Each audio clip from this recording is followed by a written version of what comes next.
그동안 우리가 어떤 얘기를 했냐면 사사기 시대가 한국이랑 되게 비슷하다. 예전에 신앙이 좋았던 때가 있었는데 지금 우리는 그냥 우리 생각에 옳은 대로 살다 보니 하나님이 축복해 주셨다, 하나님께서 이렇게 해주셨다고 인정하는 부분도 많이 없어지게 됐고 사사기 때랑 참 비슷해지고 있다라는 얘기를 했습니다. 우리가 상식에 따라서 살다 보면 우리 생각에 옳은 대로, 왜냐면 사사기 때도 농사를 져야 되는데 농사를 할 줄 모르겠으니까 가나안에 있는 사람들하고 결혼도 하고 그 사람들 농경 기술을 빼내야 되니까, 또 전쟁에 대해서 정말 중요한 제일 큰 거에 대해서는 하나님을 믿지만, 그러니까 하나님을 부정한 게 아니죠. 하나님을 믿지만 농업의 신을 섬기는 가나안 애들이 농사를 잘 짓는 거 보고 농업은 같이 우리도 좀 섬기고 하는 것처럼 가나안 땅에 들어갔던 이스라엘 백성들이, 사사기 시대의 백성들이 하나님께서 하지 말라고 했던 것들을 하는 데는 다 이유가 있었습니다. 그건 다 상식에 따른 거였어요. 사사기에서 그렇게 바알을 섬기고 했던 것처럼 한국에 있는 지금 우리도 돈 걱정 때문에, 명예 걱정 때문에 세상에서 무시 안 당하고, 특히 한국은 무시를 엄청 하지 않습니까? 안 당하려고 그렇게 동시에 하나님도 섬기지만 동시에 다른 신들도 섬기고 있는 삶들을 다들 살고 있습니다. 그러면 하나님께서 어떻게 하시냐면 그냥 내버려 두세요. 내버려 두신다는 거가 어떤 뜻이냐면 우리가 그 우상들을 섬기고 우리가 초청한 그 가시들 때문에 우리 삶이 점점 멸망의 길로 가거든요. 가족 간의 관계도 점점 나빠지고, 돈이 가족보다 중요해지면요, 가족은 돈을 버는데 방해로밖에 안 보입니다. 야, 당신이 지금 돈이 중요해서 내가 돈 나 혼자 잘 살려고 버는 거야? 아니잖아. 우리 이걸로 뭐 가족 그렇게 하자는 거 아니야.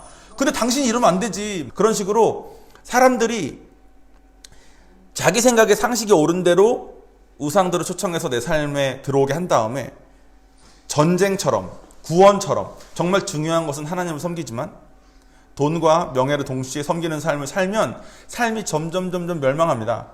근데 하나님은 내버려 두신다는 거예요. 언제까지?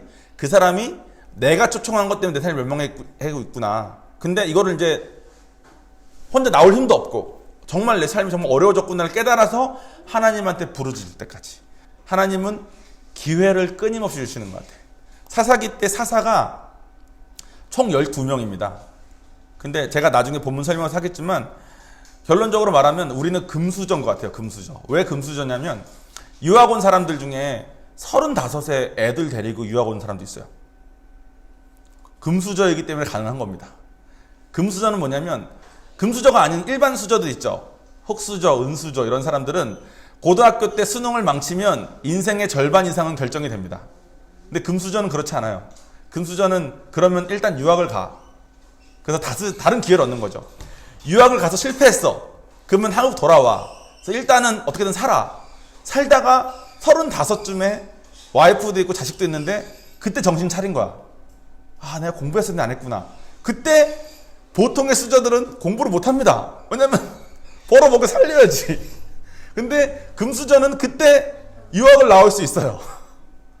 제가 어떤 금수저까지 봤냐면 50에 미국에서 의대를 준비하는 사람도 봤습니다. 미국은 기회의 땅이기 때문에 50에 의대를 준비해도 20살 때 준비하는 거랑 아무 차이가 없거든요. 생활만 할 수만 있으면. 근데 미국은 뭐 사회보장제도 좀 잘 돼 있고 하니까 50대 때 차 진짜 이상한 거 몰고 이상한 데 살면서 할 마음이 있으면 할 수 있습니다. 근데 저는 금수저라고 생각해. 어딘가에서 서포트를 해줄 수 있으니까 그 기회를 얻는 거잖아요. 기회를 끊임없이 얻을 수 있다는 점에서 하나님의 자녀가 된 우리는 전부 다 금수저인 거예요. 우리가 금수저라고 생각하지 않고 다른 신들을 초청해서 믿어서 그렇지. 오늘 이 금수저에 대해서도 생각을 잘 하셔야 되고, 아까 제가 그 찬양할 때 말씀드렸던 싸가지에 대해서 생각을 잘 하셔야 됩니다. 이 두 가지가 오늘의 약간 키워드예요. 오늘은 성경 지식을 아는 건 많은데 이게 내 삶이랑 조금 무관한 사람들 있죠. 아는 건 많은데 신앙생활이 그렇게 좋은 것 같진 않은, 성숙해 보이진 않는 이런 사람들이 왜 그게 안 되고, 신앙생활에 아는 게 많은 거가 성경에 대해서 아는 게 많은 거가 신앙생활로 옮겨지기 위해서 처음 시작해야 되는 첫걸음이 뭔지에 대한 게 오늘의 내용입니다. 본문을 같이 읽을게요. 오늘도 5절이니까 한 절씩 읽겠습니다. 사사기 10장 10절에서 15절까지의 말씀입니다. 그러므로 이스라엘 자손이 여호와께 부르짖으며 말하기를 우리가 우리 하나님을 버리고 바알들을 섬겨 주께 죄를 지었습니다 하니 여호와께서 이스라엘 자손에게 말씀하셨다. 내가 이집트 사람들과 아모리 사람들과 암몬 자손과 블레셋 사람들에게서 너희를 구원하지 않았느냐. 시돈 사람들과 아말렉 사람과 마온 사람이 너희를 압제할 때 너희가 내게 부르짖음으로 내가 너희를 그들의 손에서 구원하였는데 너희가 나를 버리고 다른 신을 섬기니 내가 다시 너희를 구원하지 않을 것이다. 너희는 가서 너희가 택한 신들에게 부르짖어라. 너희의 환난 때에 그것들이 너희를 구원하게 하여라. 아멘.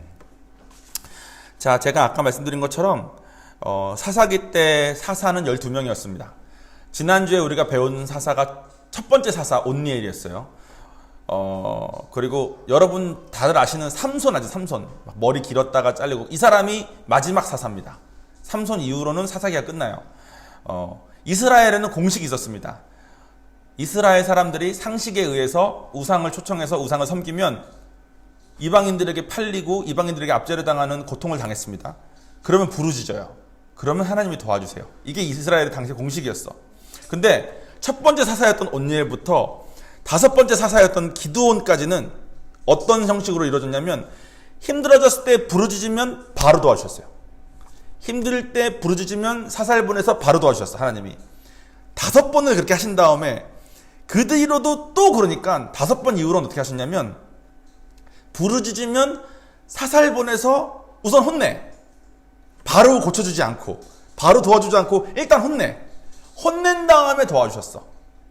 근데 이스라엘 백성들이 처음에는 부르짖으니까 바로 도와주시니까 부르짖었다는 건 하나님은 바라보는 거죠. 거기까지 내가 바로 도와주신 것까지 갔어요. 그런데 나중에는 그거가 아니라 혼나고 나서도 부르짖고 혼나고 부르짖고 진짜 이러면 안 되겠구나 한 다음에 또 초청해서 죄짓고 첫 번째 우리 사사 때 우리가 초청했던 신이 바알이었잖아요. 농경의 신. 지금 10장이면 이제 5번째 기드온 이후입니다. 아마 7번째 사사 때쯤인가의 시절이에요. 근데 이때면 7번이나 하나님한테 부르짖었고 도움받는 것을 경험한 뒤야. 그러면 이제 그만할 때도 되지 않았어요, 솔직히? 그 중에 몇 번은 혼났어. 야, 너 이러지 말라니까. 너 이렇게 하면 진짜 안 된다니까. 너 혼났어. 그리고 부르짖음해서 또 도와줬어요. 근데도 불구하고 10절에 오늘 첫 10절에 보면 우리가 바알을 섬겼습니다. 죄를 지었습니다. 라고 또 얘기하는 거예요. 그러니까 살만하면 똑같은데 또 짓고 살만하면 똑같은 죄 또 짓고 그때 당시에 이게 사사기의 모습이었습니다. 제가 절별로 설명을 드리자면 10절에 처음에 섬겼던 그 바알을 우리가 또 섬겼습니다. 하나님. 그러면서 부르짖는 거예요. 하나님 좀 도와주세요. 바알을 또 섬겨서 우리가 또 어려워졌어요. 그러니까 하나님이 11절에 뭐라 그러냐면 야, 내가 지난번에도 구원해줬고 12절에 그 뒤로 또 구원해줬잖아. 그 13절에 뭐라 그러시냐면 너희가 이렇게 했는데도 다른 신을 자꾸 섬기니까 이제 내가 너네 안 도와줄래 이러시는 거예요. 그러니까 내가 너네 이제 구원 안 하겠다고. 14절에 나한테 구원해달라고 그러지 말고 니네가 섬기는 그 우상들 보고 구원해달라 그래 이렇게 말을 하신 거예요, 하나님이. 그러니까 솔직히 말하면 하나님이 삐지신 거죠. 그러니까 15절에 사사기 때 이스라엘 백성들이 뭐라 그러냐면 이게 가관입니다. 이 15절이 오늘 전체의 핵심 말씀이에요. 15절이 없군요. 15절 죄송합니다. 15절이 제가 주보에 안 넣었군요. 15절에 제가 15절 읽어드릴게요. 15절에 뭐라 그러시냐면 이스라엘 자손이 여호와께 말씀드리기를 우리가 죄를 지었으므로 주께서 보시기에 좋은 대로 우리에게 행하소서. 다만 구하오니 오늘은 우리를 건져주소서. 이렇게 말씀하세요. 이게 무슨 말이냐면 우리가 죄를 지었으니까 우리를 혼내세요. 우리가 죄를 지었으니까 당신 원하는 대로 다 하세요. 대신에 일단 오늘은 우리 좀 구해줘요. 오늘은. 이 말이에요. 이게 무슨 말이냐면 이거랑 비슷한 거예요. 남편들이 와이프한테 미안해. 됐지? 그러니까 오늘은 피곤하니까 좀 자자. 오늘 피곤하니까 잠 좀 자자. 밤에 나 내일 출근해야 되는데 이러지 말고 미안해. 됐지? 이거 하는 거예요. 이스라엘 백성들이 창조주이신 하나님한테 싸가지 때문에 멸망의 길을 걷는 겁니다. 싸가지 때문에. 왜 싸가지가 중요하냐면 하나님이 원하시는 건 우리와의 관계예요. 우리랑 사랑하길 원하세요. 그죠? 근데 한쪽이 싸가지가 없어. 그러면 사랑하는 관계가 맺어지기 좀 어렵죠. 근데 하나님이 그것까지 감내하겠다는 거야. 싸가지 없어도 내가 기다려주겠다는 거야. 그런데 자기가 싸가지 없는 것도 모르는 거야. 그러니까 시작이 아예 안 되는 거예요. 관계는 서로가 사랑을 주고받고 마음을 주고받아야 되는데 한쪽이 싸가지인데 싸가지인 애가 자기가 싸가지인 것도 모르기 때문에 관계가 해석이 안 되는 거예요. 오늘 설교 말씀을 쭉 들으시면 싸가지가 관계에 얼마나 어떤 치명타를 먹이는지에 대해서 여러분들이 조금 감을 잡으실 수 있을 것 같습니다. 사사기 이때 당시에 가장 큰 문제는 이스라엘이 자기가 스스로가 싸가지인 게 안 보였다는 거예요. 만약 스스로가 싸가지인 거가 보였다면 알았고 오늘은 일단 구해 이딴 말 안 나왔을 거예요. 그죠? 하나님이 우리 아끼네 보니까 내가 자녀인 것 같네 보니까 내가 당신의 백성인 것 같네. 그러니까 이걸 아니까 우리를 이렇게까지는 못하겠네. 뭐 죽이지까지는 않겠네 라는 거가 믿어지니까 자기가 알고 있는 그거를 하나님 주시는 그거를 우려먹을 때까지 우려먹고 빼먹을 때까지 빼먹는 거에 끝을 하고 있다는 거예요. 지금 이스라엘 백성들이. 그런데 이스라엘 백성들이 자기가 싸가지인 게 안 보인 것처럼 그리고 그게 문제였던 것처럼 우리가 잘 안 보입니다. 아까 제가 말씀드린 것처럼 성경에 아는 건 진짜 많은데 행동이 아닌 사람들이 많잖아요. 이 사람들은 보통 어떤 특성이 있냐면 이렇습니다. 자기는 실제로 변화가 좀 됐어요. 그리고 그 사람의 옛날과 지금을 비교하면 하나님 눈에 이 사람은 정말 다른 사람이야. 새로운 피조물이 된 게 확실해. 하지만 주변 사람들은 인정 안 하는. 주변 사람들은 너 교회 뭐 열심히 다닌다며. 요즘 우리 기독교가 욕먹는 게 다 그런 이유죠. 교회 열심히 다니고 뭐 하는데 주차 몰래 뭐 불법 주차 해가지고 걸리고 교회 주변에 불법 주차해서 걸리는 거 되게 많지 않습니까? 그리고 가족들은 인정 안 하고 막 진짜 열심히 믿는 아빠인데 그 아빠를 가족들은 인정 안 해. 진짜 열심히 믿는 엄마인데 가족들은 인정 안 해. 이런 사람 되게 많고 직장 사람들은 이 사람이 기독교인지도 몰랐어. 이런 사람도 되게 많습니다. 솔직히. 이런 사람들이 제가 아까 말씀드린 것처럼 아마 성경에 대해서 아는 것은 많은데 행동은 안 하는 사람들일 거예요. 그러니까 하나님한테 용서받고 자녀도 되고 성령도 받았는데 하나님 상관없이 내 맘대로 그냥 사는 사람들입니다. 그런데 이들 스스로가 자기 자신을 싸가지라고 생각하지 않아요. 사사기 때 사람들처럼. 그게 왜 그러냐면 사사기 때 사람들이 제일 중요한 전쟁은 하나님을 믿었듯이 이들도 자기에게 있어서 제일 중요한 구원은 하나님을 믿으니까. 내가 천국 가니까. 내가 성령 받았으니까. 내가 구원은 받으니까. 그러니까 내 인생에 가장 중요한 내가 죽은 다음에 어떻게 될지에 대해서는 내가 하나님의 길로 가고 있으니까 나는 하나님의 길이고 길로 가고 있는 사람이라고 스스로 생각을 하고 기본적인 걸 하니까. 사사기가 전쟁을 했듯이. 사사기가 전쟁만 믿고 농업이나 다른 것들은 뭐 자녀 많이 낳고 이런 건 아세라를 믿고 이런 것처럼 다른 신들을 섬겼던 것처럼 우리도 이때 이런 사람들은 구원은 하나님을 믿지만 돈은 돈의 신을 섬기고 명예는 명예의 신을 섬기고 있는 겁니다.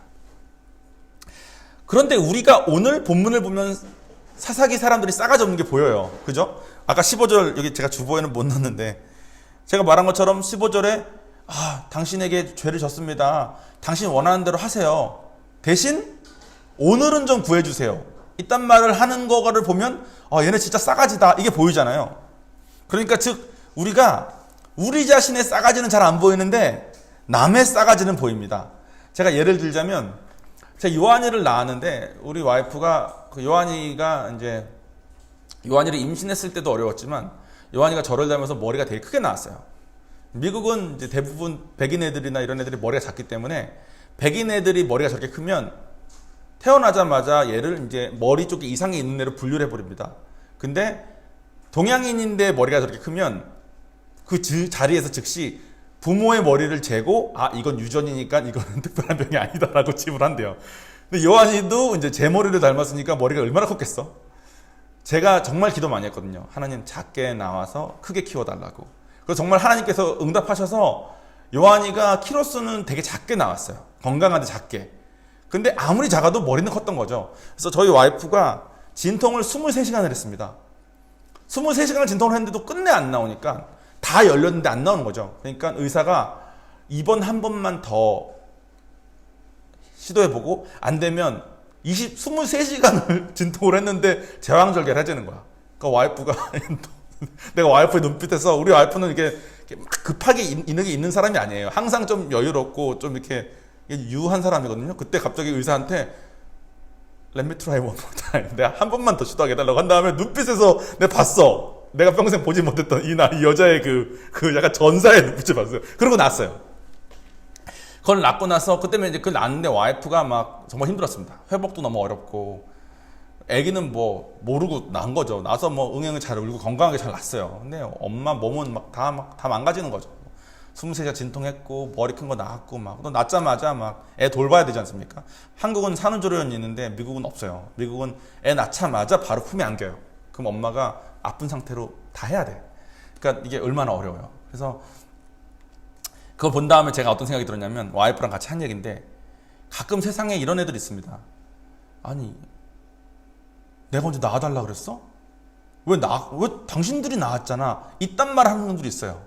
그때부터는 저는 예전에는 뭐 그럴 수 있겠다 생각했는데 그때부터는 저는 와 얘 진짜 싸가지다. 야 네 엄마가 네 낳으려고 무슨 고생했는지 네가 모를 뿐. 야 너 진짜 싸가지다. 너 그러면 안 돼. 이런 생각을 했습니다. 솔직히 요한 이후로. 좀 큰 다음에 유학생활 오면 부모님이 돈을 많이 줘서 이렇게 편하게 하는 금수저들이 있는 반면에 정말 흙수저인데 온 애들이 있어요. 흙수저인데 온 애들은 그 미국의 생활비 학비가 너무 비싸기 때문에 기본적으로 일을 다 해야 됩니다. 저도 제가 흙수저는 아닙니다. 솔직히 저희 부모님이 되게 잘 성공하신 분이시잖아요. 근데 제가 또 아버지의 뜻이 있으시고 하시니까 또 아버지가 금수저는 아니고 제가 그러니까 넉넉하게 돈을 안 받았어요. 그래서 저도 항상 일을 했어야 됐습니다. 일을 한 두세 개는 항상 했던 것 같아. 근데 일하는 애들은 항상 이런 불만이 있어요. 아 내가 부모를 잘못 만나서 내 부모만 좀 잘못 만났어도 내가 이러고 안 있을 텐데. 왜냐면 금수저인 애들은 돈이 많으니까 갈급함이 별로 없어요. 그래서 저렇게 어렵게 왔는데 학점을 대충 받고 이런 애들도 많아. 근데 흙수저인 애들은 학점에 목숨을 겁니다. 그러니까 얼마나 학점이 좋게 나오겠어요. 그러니까 그런 애들은 부모 욕을 좀 합니다. 아 우리 부모가 이때 이렇게 했어 저렇게 했어 저렇게 했어. 뭐 고맙긴 고마운데 유학 보내줘 고마운데 또 부모님 도움 아예 안 받고 있는 애들은 부모님 욕을 좀 합니다. 근데 저는 요한이 나온 다음에 그런 생각했어요. 넌 부모한테 그렇게 하면 안 된다고. 넌 진짜 싸가지라고. 그런데 저희 부모님이 저한테 제가 지금까지 살면서 솔직히 완전 딴따라잖아요. 영화가 한국 입장에서 보면.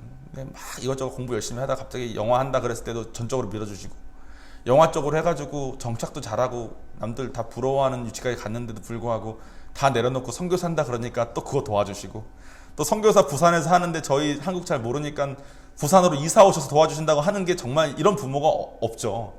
근데 저도 부모님한테 가끔 불만이 있을 때가 있지 않습니까? 그러니까 제가 생각해보니까 날 이럴 거면 왜 낳았냐고 하는 애들이 싸가지로 내 눈엔 보이는데 내가 우리 부모님한테 하는 싸가지 그런 짓은 내 눈엔 안 보이는 거예요. 근데 남들 눈엔 보이겠죠. 우리가 사사기 사람들이 싸가지인 건 보이지만 우리가 싸가지인 건 잘 안 보이는 것처럼 본인이 싸가지인 건 인정이 잘 안 되는데 남이 싸가지인 건 인정이 되니까 이 세상이 참 어렵습니다. 부부가 사는데 와이프 눈에는 남편이 싸가지야. 남편 눈에는 와이프가 싸가지야. 근데 와이프는 자기가 싸가진 걸 몰라. 남편도 자기가 싸가진 걸 몰라. 그러니까 그 둘이 행복하게 살기가 어렵겠죠. 직장에서 부하가 봤을 때 상사는 너무 싸가지야. 근데 상사가 봤을 때 부하도 너무 싸가지야. 자기가 싸가진 건 몰라. 그러니까 서로 싸가지인 줄 알고 보니까 얼마나 힘들겠어. 교회에서 목사가 싸가지야. 성도도 싸가지인데 서로 싸가진 걸 몰라. 서로 욕하고 교회가 얼마나 어렵습니까? 리더도 싸가지고 양도 싸가진 거예요. 그러니까 이 세상이 자기는 노력하는데 자기가 싸가진 건 안 보이니까 발전되기가 너무 어렵습니다. 자기 건 안 보이고 남 것만 보이니까 멸망할 수밖에 없는 거예요. 사사기 때도 그랬고 지금도 그렇습니다. 근데 내가 멸망 중인 게 인정이 돼야지 2000년 전에 오신 예수님이 나의 구세주로서 의미가 있는 거고 내가 멸망 중인 게 보여야지 성경 중에 일부분만, 나에게 와닿는 일부분만 나의 삶 매뉴얼이 아니라 성경 전체가 내 삶의 매뉴얼이 되는 겁니다. 근데 우리가 싸가진 걸 인정을 안 하니까 시작이 안 되는 거야. 시작은 안 됐는데 하나님의 가늠할 수 없는 크기의 사랑의 은혜 때문에 구원은 또 받았어. 구원은 받았고 내가 막 방언도 하고 은사도 받았고 뭐도 하고 하니까 하나님한테도 내가 싸가지인 게 안 보이는 거예요. 그러니까 나 좋은 것만 하는 거예요. 교회 안에 나 좋은 게 많지 않습니까? 하나님의 사랑의 위로도 받을 수 있고 힘들 때 부르짖으면 도와도 주시고 사사기 때랑 우리랑 다른 게 하나도 없어. 근데 사사기가 싸가진 게 보이고 내가 싸가진 건 안 보여서 우리가 다 이렇게 고생을 하는 거예요. 싸가지인 걸 인정하는 게 솔직히 복잡한 게 아닙니다. 그냥 인정하면 돼. 근데 사람들이 복잡하게 만들어서 인정을 못한 채 살아요. 이런 말 하는 사람들이 있어요. 내가 하나님을 아직 잘 몰라서 싸가진 걸 몰라요. 인카운터 때 배우는 그 구원이 무엇인지에 대해서 배우고 우리 얼마 전에 했던 성경의 큰 그림만 배워도 하나님이 어떤 존재고 내가 어떤 존재인지는 모를 수가 없어요. 근데 뭐 구약에 뭐 몇 년도에 무슨 일이 있었고 어떤 왕이 있었고는 저도 잘 몰라요. 저도 아직 공부하고 있거든. 그러니까 솔직히 성경을 완벽하게 아는 사람이 누가 있겠어. 그러니까 성경을 알고 모르고가 내가 싸가지인 걸 인정하고 안 하고는 별로 차이가 없습니다. 아예 초신자는 그럴 수 있어요. 근데 지금 이 설교를 들으시는 분들은 인카운터에서 하나님을 알고 성경의 큰 그림 배우신 분들이잖아. 그러면 하나님은 창조주고 우리가 피조물인 거는 아는 분들이에요. 거기다가 막 몇 년씩 신앙생활 하셔서 아시는 게 되게 많은 분들이 얼마나 많아요. 그죠? 근데 싸가지인 거 인정 못하는 거는 알고 모르고가 아니에요. 우리가 자녀인데 내가 스스로 나를 싸가지라고 생각하기를 하나님이 원하시겠냐? 이런 생각하시는 분들이 있어요. 야, 내가 행복하길 원하지. 내가 싸가지라고 생각해서 막 자존감 낮아지는 걸 하나님께서 원하시겠냐? 하는 분들이 있는데 이거는 그냥 간단하게 하나님의 사랑만 바라보고 공의는 안 바라본 거야. 하나님은 죄와 함께할 수 없는 분이기 때문에 싸가지 없는 모습이 있을 때 그거를 내버려 둘 수밖에 없는 분이에요. 내버려 두고 기회를 주시면서 싸가지 없는데 기회를 아까 찬양처럼 싸가지 없는데 한결같은 모습으로 바라보시면서 한결같이 주님의 방법으로 기회를 주시는 거가 얼마나 큰 사랑이에요. 근데 내가 원하는 사랑은 내 맘대로 해도 다 구해주는 걸 원하니까 내가 원하는 방식이 아니라는 것 때문에 하나님의 이런 건 사랑이 아니라고 오해하시는 분들이 너무 많아. 근데 그냥 하나님은 공의하신 거예요. 성경의 큰 그림에 사랑과 공의하신 하나님을 동시에 봐야 됩니다. 근데 내가 자녀인데 내가 스스로 싸가지라고 생각하는 거 하나님이 안 원할 것 같아라는 생각은 보통 부모들이 자녀들한테 그렇게 생각해요. 그래서 자녀들이 버릇 없어지죠. 자녀들 자기 원하는 대로 살아도 부모들이 다 받아주길 원하니까. 왜냐면 부모가 자녀가 그렇게 생각하는 거를 자기가 원치 않으니까. 근데 자녀가 그렇게 생각하고 그냥 살게 두면 그 자녀가 나중에 커서 세상 살면서 또 결혼 생활을 하면서 그 삶이 되게 어려워질 겁니다. 그러니까 부모가 자기 안에 있을 때 가르쳐야 될 부분을 부모가 자기 마음 힘든 것 때문에 안 가르치는 거야. 근데 하나님은 그러지 않으세요. 하나님은 자녀가 온전히 건강하게 성장하길 원하시기 때문에 공의를 반드시 활용하셔서 자녀가 성장하게 도우십니다. 이런 사람도 있어요. 난 상처가 너무 많아. 난 지금 삶이 너무 힘들어. 난 지금 너무 늦었어. 나이가 너무 많아. 그래서 내가 지금 뭐 싸가지고 인정이고 뭐고 없이 나는 그냥 천국 가야 돼. 이러시는 분들도 있어요. C.S. 루이스의 무슨 스크루테이프의 편지라는 뭐 이런 책을 보면 그게 사탄이 제일 좋아하는 거래. 기독교인들이 한두 가지 적당한 핑계 때문에 더 이상 안 해도 되는 생각을 하고 그 생각 딱 잡았기 때문에 더 이상은 안 해도 되는 삶을 사는 거가 사탄이 제일 좋아하는 거예요. 상처가 얼마나 더 많아져야지 하나님의 길로 가실 겁니까? 이 세상 고생하다 가는 거 고통이 없을 수는 없어요.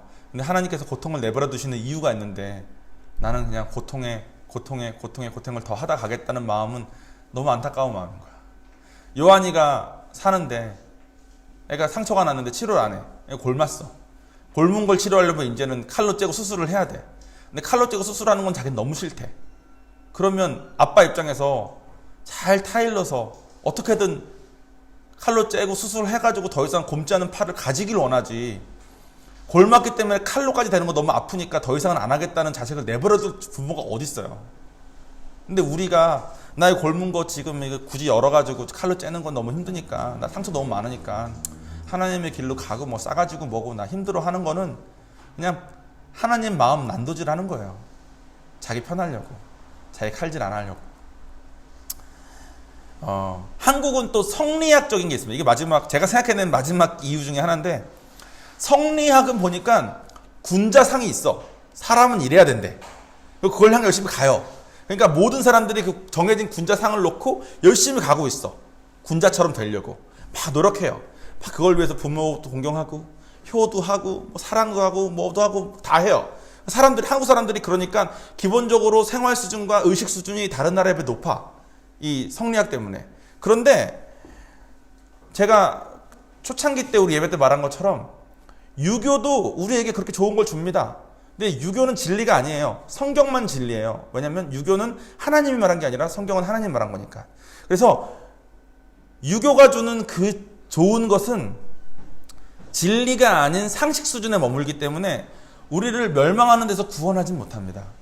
그러니까 여러분들이 내가 군자라는 생각 때문에 내가 군자를 향해서 가고 있고 이렇게 노력하고 있는데 내가 어떻게 싸가지야라고 생각을 한다면 내가 진리인 성경 대신 상식의 좋은 말인 유교를 택하겠다는 거예요. 그러면 아마 그거는 여러분의 삶을 멸망으로부터 건지지 못할 거기 때문에 여러분이 지금 느끼는 그 어려움들에서 나올 수 없습니다.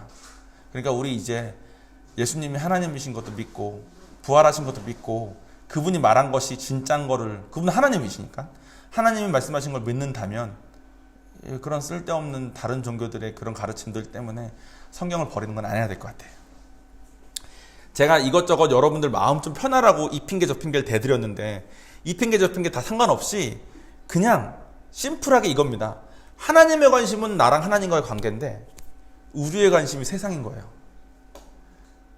싸가지가 없으니까 관계가 형성이 안 됩니다. 누가 싸가지 없는 사람이랑 같이 친하게 지내고 싶겠어, 그죠? 근데 하나님은 하시겠다는 거야. 근데 우리가 스스로 내가 싸가지 없는 것을 인정하지 않으면 관계가 시작이 안 되는 거예요. 내가 막아가지고 내 마음대로 하니까. 결론을 내리자면 이거예요. 싸가지인 걸 인정하는 것은 복잡한 문제가 아닙니다. 우리 다 싸가지예요, 하나님한테. 정말 우리 다 싸가지야. 사사기 싸가지인 게 보이는데 우리가 싸가지인 게 안 보일 뿐이에요. 우리 가족들 싸가지인 건 보이잖아. 난 요한이가 싸가지인 건 보이거든. 요한이는 아마 자기가 아빠한테 최고의 아들이라고 생각하고 살 거야. 뭐 최고의 아들이죠. 근데 그거랑 싸가지인 거랑은 다른 문제잖아요. 그죠? 누나도 아마 애들이 이렇게 예쁘지만 애들이 싸가지인 건 보일 거 아니에요. 근데 애들이 싸가지라고 스스로 느끼기가 어렵다는 거예요. 왜냐면 우린 다 죄인이라서 그래요. 인정은 어렵지 않아요. 인정하면 돼. 싸가지니까. 남 보이듯이 남도 날 볼 거예요. 내가 남 싸가지인 게 보이면 남도 내가 싸가지인 게 보인다는 거야. 난 싸가지인 거죠. 내가 안 볼 뿐. 그런데 싸가지인 걸 인정하고 거기서 나오는 거는 훈련이 필요해요. 인정은 간단해. 인정합시다, 우리 다. 오늘부터 우리 인정하면 돼. 우리 싸가지야. 저는 제가 얼마나 싸가지인지 알아요. 내가 하나님이었으면 나의 구원은 이미 뺏은 지 오래전일 거야. 아, 정원아, 너 좀 구해줘 보려고 그랬는데 천국에서 같이 살려고 그랬는데 너 같은 싸가지랑은 천국에서 안 살래 해도 내가 할 말 없는 걸 내가 알겠어. 내가 싸가지인 걸 알겠어. 근데 싸가지가 맞는 걸 알지만 내가 싸가지인 채로 너무 오래 살았기 때문에 이 싸가지인 삶이 내 성품이 돼버렸어요. 그렇기 때문에 여기서 나오는 건 좀 어려워요. 그래서 성경에서 어떻게 하면 나올 수 있는지에 대한 훈련법들이 쓰여져 있어요. 그럼 이 훈련을 받아야 돼. 훈련을 받는다는 건 뭐냐면 내가 이걸 알고 혼자 이 훈련을 잘 받고 나온다면 그 사람은 선교사 해야 돼. 아무도 안 믿는데 가서도 잘하면 잘하는 거니까. 그러니까 여러분들은 반드시 훈련을 받으려는 사람들이 모여있는 곳에 가십시오. 그래서 그 훈련을 받는 사람과 함께 해야 돼. 그거 나 싸가지 아닌데? 나 거룩한데? 나 잘하고 있는데? 나 신앙생활 얼마나 잘하고 있는데? 그렇게 생각하고 있는 사람들은 2000년 전에 오신 예수님도 관계없고 성경책도 전체적으로는 자기랑 관계가 없는 사람들이니까 내가 받고 있는 훈련들을 이상하게 볼 겁니다. 근데 훈련받는 사람들끼리 모인 곳에 가면 나 이거 정말 어려워. 나 이게 너무 뿌리 깊어. 그러면 그래, 나도 그게 너무 뿌리 깊은데 나 그거 이렇게 하고 있어. 그렇게 했어? 나도 이렇게 해볼까? 성경이 이렇게 말하잖아. 이런 것을 주고받을 수 있는 곳에 가십시오. 그게 건강한 공동체예요. 그런 공동체에 가서 훈련받아야지만 우리가 가고 있는 멸망의 길에서 돌이킬 수 있는 거예요. 오늘의 주제는 인정하자입니다. 어떤 훈련을 받아야 되고 어떻게 나올 수 있는지는 또 나중에 얘기할 거예요. 사사기 말고 다른 나중에 주제 할 때. 오늘 주제가 조금 무겁죠. 제가 여러분들한테 자꾸 싸가지라 그런 거잖아요. 누나는 제 사촌 누나인데 내가 말하면서 계속 마음 불편해요, 솔직히. 내가 유교적인 것도 많으니까. 내가 누나하고 동생인데 내가 감히 싸가지로 말하는 게 이게 안 맞는 것 같은데, 성경이 진리라면 내가 누나를 사랑하는 게 동생으로서의 예의를 갖추는 것보다 더 중요한데, 사랑은 상대방이 그렇게 보이면 상대방에게 상처가 안 되는 방법으로 잘 예쁘게 해가지고 그 진리를 아프더라도 전하는 게 사랑인 거예요. 전 그렇게 믿습니다. 그거 믿고 나이 많은 가족분들 다 전도한 거예요. 그러니까 제 마음은, 그 유튜브로 보시는 분들도 제가 마음 불편하지만 여러분들 다 싸가지입니다. 인정하고, 인정합시다. 인정하고, 인정한 걸로 나오지 못해요. 인정하고 이제 성경에서 말하는 훈련을 같이 받읍시다. 우리에겐 소망이 있거든. 왜? 어떤 소망이 있냐면 우리는 금수저예요. 싸가지인 걸 인정하는 거를 매번 실패해도 하나님은 기회 주실 거고, 싸가지인 걸 인정한 다음에 훈련받는 거를 매번 거부해도 하나님은 기회 주실 거고, 훈련을 받는 거 선택한 다음에 훈련을 받다가 매번 실패해도 하나님은 기회를 주실 거야. 그 사람의 나이가 어떻든 뭐건 아무 상관없이. 미국에서 50몇 세에 의사 공부하겠다고 마음먹은 사람, 50몇 세에 공부 시작하면 미국도 한 10년 걸리거든요. 60 넘어서 의사가 되는 거예요. 근데 그 마음 먹은 사람이 금수저인 것 때문에 할 수 있는 것처럼 우리도 어떤 상황이건 어떤 상처가 있건 어떤 나이를 먹었건 아무 상관없는 거야. 훈련받고 나오면 그 사람이 싸가지로부터 나오고, 그러면 그 주변 사람들이 말하지 않아도 인정하기 시작할 겁니다. 너는 진짜 하나님 믿나 보다. 넌 좀 다르네. 너가 믿는 하나님이라면 나도 믿고 싶다. 그러면 전도가 제일 쉬운 삶이 돼요. 내가 아무것도 전하지 않아도 주변 사람들이 내가 믿는 하나님을 믿고 싶어 하니까. 우리가 다 그런 삶을 살았으면 좋겠습니다. 싸가지인 것과 금수저인 것과 이 두 가지가 키워드입니다. 다른 건 기억 아무것도 안 나도 오늘 설교 들으신 다음에 싸가지와 금수저는 기억이 나셨어야 돼. 그러니까 우리 예배를 마치는 기도를 지금 할 건데, 지금 기도하실 때 기도 내용 중에 싸가지와 금수저는 들어가야 됩니다. 여러분 항상 하시던 기도 오늘은 하지 마시고, 기도하실 때 내가 싸가지인 것과 내가 금수저이기 때문에 언제든 돌아가서 하나님의 길로 가서 하나님의, 우리가 아까 제가 초창기도 아까 설교 앞부분 말씀드렸던 그 세상은 상상할 수 없는 그런 축복을 누리며 살고 그런 행복을 누리며 살 수 있는 길을 우리가 갈 수 있다는 것을, 금수저기 때문에 언제든지 우리는 계속 도전할 수 있다는 것을 믿고 기도하시는 시간 됐으면 좋겠습니다. 다 같이 기도하시겠습니다.